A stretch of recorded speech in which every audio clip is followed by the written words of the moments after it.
Quý vị đang đến với chương trình Điểm tin quốc tế phát sóng vào ngày 10 tháng 11. Thưa quý vị, giữa lúc Đài Loan cảnh báo Trung Quốc có thể phong tỏa sân bay và cảng biển quan trọng của hòn đảo, Hoa Kỳ đã có động thái bất ngờ.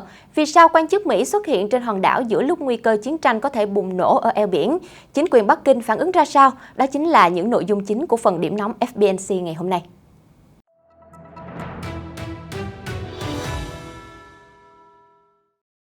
Vào thứ Ba vừa qua, một nhóm dân biểu Mỹ bao gồm thượng nghị sĩ và 2 thành viên Hạ viện đã có chuyến thăm không báo trước tới Đài Loan bằng máy bay quân sự.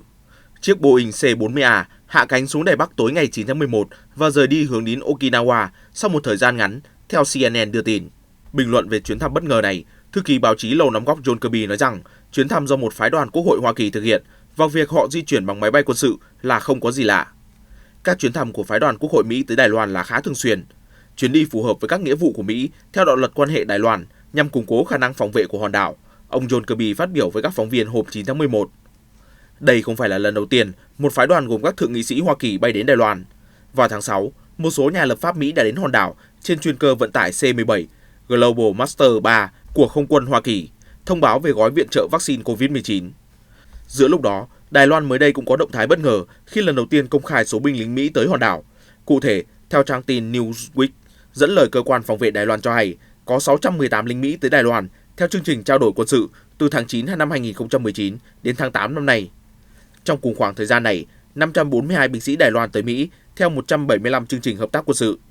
Ngoài ra, 1.639 quân nhân hai bên còn tham gia 102 chương trình trao đổi thay thế từ xa do ảnh hưởng của đại dịch.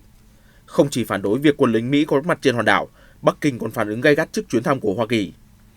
Người phát ngôn Bộ Quốc phòng Trung Quốc, ông Tan Kefei tuyên bố Đài Loan là một phần lãnh thổ không thể xâm phạm của Trung Quốc, đồng thời cho biết thêm rằng hành động của Mỹ can thiệp thô bạo vào công việc nội bộ của Trung Quốc, phá hoại nghiêm trọng chủ quyền lãnh thổ của Bắc Kinh và đe dọa nghiêm trọng đến hòa bình và ổn định trên eo biển Đài Loan.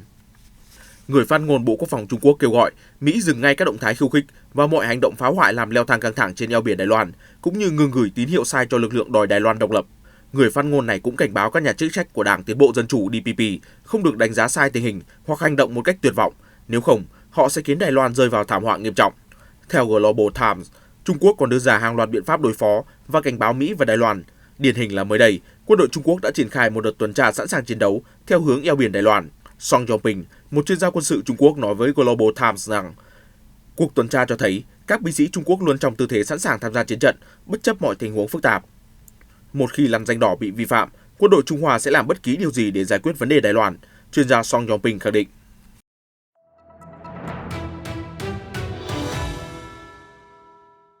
Cảm ơn quý vị đã giữ kênh. Còn bây giờ, tiếp tục chương trình sẽ là phần điểm tin nhanh về tình hình thế giới trong 24 giờ qua. Kính thưa quý vị, theo CNN đưa tin, tàu sân bay mới nhất của Trung Quốc với công nghệ gần như sánh với Mỹ có thể được trình làng sớm nhất vào tháng 2 năm sau. Nhà phân tích Matthew Funelli từ Washington cho rằng Type 003 chính là bước tiến ấn tượng của Trung Quốc trong sản xuất tàu sân bay hiện đại. Cựu Tổng thống Donald Trump trong cuộc phỏng vấn với Fox News cho rằng chính quyền ông Joe Biden đang có cách tiếp cận sai lầm với Trung Quốc và đang gửi đi những thông điệp cho thấy sự mềm yếu trước Bắc Kinh. Quý vị có thể theo dõi lại bản tin thời sự quốc tế phát sóng lúc 11 giờ trên kênh FBNC để biết thêm thông tin chi tiết. Nhà Trắng vừa qua xác nhận ông Biden dự kiến họp trực tuyến với ông Tập vào đầu tháng 12, dù chưa rõ ngày giờ cụ thể. Tuy nhiên, khi được báo chí hỏi về việc yêu cầu Trung Quốc minh bạch nguồn gốc COVID-19, Tổng thống Biden đã chọn cách không trả lời. Nhà Trắng cũng từ chối liệu ông Biden có tranh luận với ông Tập về khởi nguồn của đại dịch hay không. Còn trên Biển Đông, Trung Quốc và Mỹ đều tăng cường sự hiện diện quân sự ở các vùng nước tranh chấp, làm tăng nguy cơ va chạm. Theo South China Morning Post, các mối lo ngại hiện hữu rõ hơn khi Mỹ cùng với đồng minh như Anh, Pháp gửi tàu chiến tới Biển Đông để kìm hãm sự bành trướng của Trung Quốc. Cũng tại khu vực châu Á, quân đội Trung Quốc lại vừa tập trận trên vùng núi cao, đối diện với Ấn Độ. Cuộc tập trận diễn ra những ngày gần đây ở khu vực gần đường kiểm soát thực tế LAC. Trung Quốc đã huy động các lựu pháo uy lực nhất để tham gia huấn luyện. Ngoài ra còn có bệ phóng rocket tầm xa mới được triển khai, máy bay ném bom và xe tăng hạng nhẹ. Vừa qua tại Myanmar, một tòa án đã kết án 2 thành viên đảng của bà San Suu Kyi 90 năm và 75 năm tù về tội tham nhũng. Theo hãng tin AP, đây dường như là bản án nghiêm khắc nhất từ trước tới nay với các thành viên thuộc Đảng Liên minh Quốc gia vì Dân chủ NLD. Trong một diễn biến khác, mới đây, Bộ Quốc phòng Nga đưa tin Hoa Kỳ đang thiết lập một nhóm vũ trang đa quốc gia ngay sát biên giới. Bộ Quốc phòng Nga nhấn mạnh đây là nhân tố gây mất ổn định trong khu vực và cho thấy Mỹ và đồng minh đang theo đuổi mục tiêu quân sự liên quan đến lãnh thổ Ukraine. FBNC đã cập nhật thông tin này ở bản tin phát sóng lúc 14 giờ 30. Quý vị có thể xem lại để biết thêm về vụ việc. Liên quan đến khu vực khác, đài truyền hình nhà nước Iran IRIB vừa đưa tin quân đội nước này đã phải ngăn chặn các máy bay không người lái UAV của Mỹ cố gắng tiếp cận các buổi tập trận của Iran ở vùng vịnh. Cuộc tập trận thường niên Zone Farqa 1400 của Iran cũng đã kết thúc vào cùng ngày thứ Ba. Nó diễn ra chỉ vài tuần trước khi Iran nối lại đàm phán với các nước nhằm khôi phục thỏa thuận hạt nhân năm 2015. Trước những lo ngại về làn sóng di cư từ Trung Đông và châu Phi ngày càng vượt tầm kiểm soát, Litva đã bắt đầu cắt cử binh lính tới biên giới giáp Belarus và Ba Lan vào thứ Ba, ngày 9 tháng 11. 4 xe tải của quân đội với các binh sĩ có vũ trang đã đến trụ sở biên phòng Petakas của Litva sau khi có báo cáo khoảng 500 người di cư đang di chuyển về biên giới từ Ba Lan. Còn tại biên giới giữa Ba Lan và Belarus, cuộc khủng hoảng di cư tiếp tục tăng nhiệt. Theo ước tính của Ba Lan, có tới 4.000 người đang cố trụ ở biên giới. Trước tình hình này, Ba Lan đã tăng lực lượng bảo vệ biên giới lên tới 20.000 người và điều thêm nhiều khí tài quân sự đến khu vực này. Theo Reuters, mới đây, hơn 10 nhân viên của Liên Hiệp Quốc đã bị bắt giữ trong các hoạt động nhắm vào người dân tộc Tigray, trong bối cảnh thủ đô Addis Ababa của Ethiopia bị đặt dưới tình trạng khẩn cấp. Theo một nữ phát ngôn viên Liên Hiệp Quốc tại Geneva, Thụy Sĩ, các nhân viên an ninh của tổ chức này đã đến thăm các đồng nghiệp đang bị giam giữ và công hàm yêu cầu ngay lập tức trả tự do cho các nhân viên bị bắt giữ cũng đã được gửi tới Bộ trưởng Ngoại giao Ethiopia. Xin được chuyển sang một số thông tin xã hội thời sự nóng nhất thưa quý vị. Mới đây, Thứ trưởng Y tế Hàn Quốc ông Yoo Geun-hyun mới đây nói với các phóng viên rằng họ đang có kế hoạch đưa thuốc kháng virus chống lại COVID-19 bằng đường uống cập bến trước tháng 2 2022 và sẽ tiếp nhận khoảng 90 triệu liều vaccine trong cùng năm. Theo AFP, do tình hình dịch phức tạp, chính quyền thành phố Hắc Hà, tỉnh Hắc Long Giang, miền Bắc Trung Quốc đã tuyên bố thưởng tiền cho bất kỳ ai giúp truy vết lây nhiễm COVID-19. Khoản tiền thưởng 100.000 nhân dân tệ, hơn 354 triệu đồng là một phần trong kế hoạch chiến tranh nhân dân được giới chức thành phố của Trung Quốc áp dụng. Mới đây, Anh đã ban hành quy định mới, yêu cầu nhân viên y tế phải hoàn thành tiêm vaccine phòng COVID-19 trước ngày 1 tháng 4. Đây sẽ là điều kiện tuyển dụng bắt buộc đối với những người ở tuyến đầu của dịch vụ y tế quốc gia. Động thái này cho thấy Anh đang theo chân các quốc gia như Pháp, Ý và một số bang của Mỹ. Thưa quý vị, tại Ấn Độ, bọt độc hại bao phủ khắp dòng sông Thiên Yamuna chảy qua thủ đô New Delhi của Ấn Độ hôm thứ Ba, ngày 9 tháng 11. Trong khi đó, các tín đồ Hindu vẫn tắm mình dưới sông này để kỷ niệm một lễ hội tôn giáo tạ ơn thần mặt trời. Một người dân cho biết họ không có nhiều lựa chọn vì đây là nghi lễ truyền thống. Mới đây, Cơ quan Quản lý Thảm họa Sri Lanka cho biết mưa lớn nhiều ngày đã gây ra tình trạng lũ quét và sạt lở đất ở nhiều khu vực, khiến 12 người thiệt mạng. Do nước ngập sâu, các phương tiện rất khó khăn để vượt qua những con phố ngập lụt ở Puttalam và thủ đô Colombo. Trong một diễn biến khác, Canada thông báo bắt đầu tìm kiếm hài cốt ở ngôi trường nội trú cũ Mohawk vào ngày 9 tháng 11. Theo truyền thông, trong vòng 165 năm, kết thúc vào năm 1996, hệ thống trường học cộng đồng Canada đã ép buộc tách biệt trẻ em bản địa khỏi gia đình. Nhiều đứa trẻ bị ngược đãi vô cùng kinh khủng, cả về thể chất lẫn tinh thần. Vừa qua, Tổng thống Mexico Andrés Obrador đã đề xuất một kế hoạch chống đói nghèo toàn cầu tại Hội đồng Bảo an Liên Hiệp Quốc. Đề xuất của ông nhằm mục đích nâng cao chất lượng cuộc sống của 750 triệu người trên thế giới, những người đang sống với ít hơn $2 mỗi ngày. Quý vị có thể theo dõi lại bản tin trưa phát sóng lúc 12 giờ trên kênh FBNC để biết thêm chi tiết.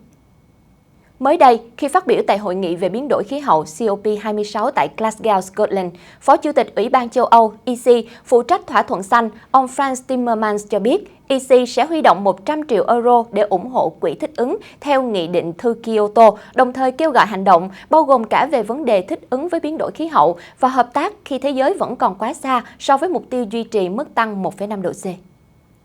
Xin được chuyển sang một số thông tin kinh tế thưa quý vị. Thủ tướng Nhật Bản Fumio Kishida mới đây cho biết, chính phủ có kế hoạch sẽ hỗ trợ các trường đại học tổng cộng 88 tỷ đô la. Điều này hy vọng giúp các trường vượt qua khó khăn liên quan đến Covid-19 cũng như thúc đẩy nghiên cứu khoa học kỹ thuật. Tập đoàn điện tử khổng lồ Sony của Nhật mới đây thông báo họ sẽ đầu tư 500 triệu đô la thành lập một liên doanh với TSMC của Đài Loan. Cả hai cùng xây một nhà máy sản xuất chip trị giá 7 tỷ đô la tại Nhật. Việc xây dựng sẽ được bắt đầu vào năm 2022 và những con chip đầu tiên có thể ra đời vào năm 2024. Chính phủ Úc mới đây cam kết đầu tư 132 triệu đô la để xây dựng hàng loạt trạm cung cấp năng lượng hydro và sạc điện cho xe chạy bằng ắc quy. Đây là nỗ lực tiếp theo với hy vọng tăng cường phương tiện sử dụng nguyên liệu thân thiện với môi trường của chính phủ Úc.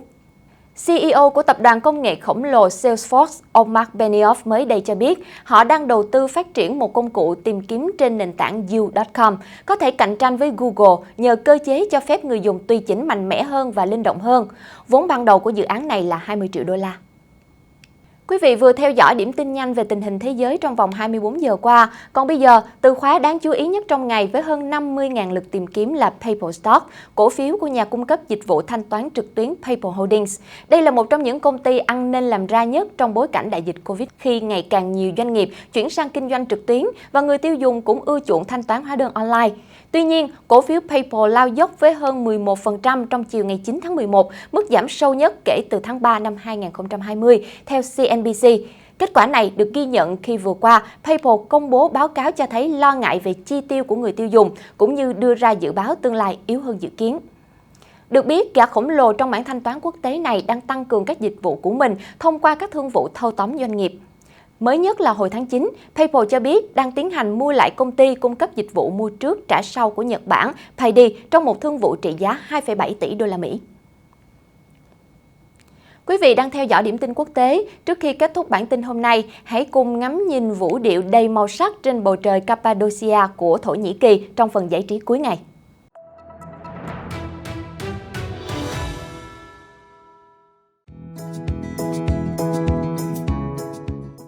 Mặt trời vừa ló dạng ở đằng đông là lúc hàng chục chiếc khinh khí cầu xuất hiện trên bầu trời Cappadocia của Thổ Nhĩ Kỳ, đưa du khách khám phá địa danh có nhiều huyền tích và sự độc đáo về địa chất.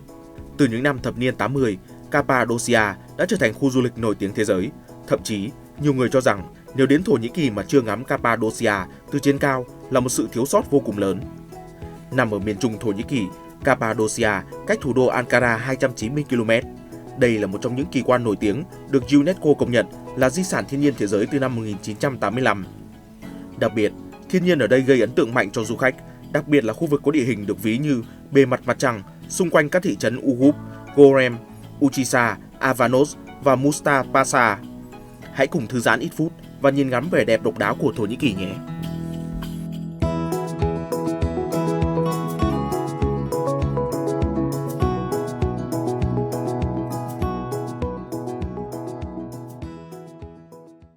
Những hình ảnh vừa rồi cũng đã khép lại bản tin điểm tin quốc tế. Xin chân thành cảm ơn quý vị quan tâm theo dõi. Xin chào và hẹn gặp lại trong những bản tin tiếp theo trên các nền tảng của FBNC.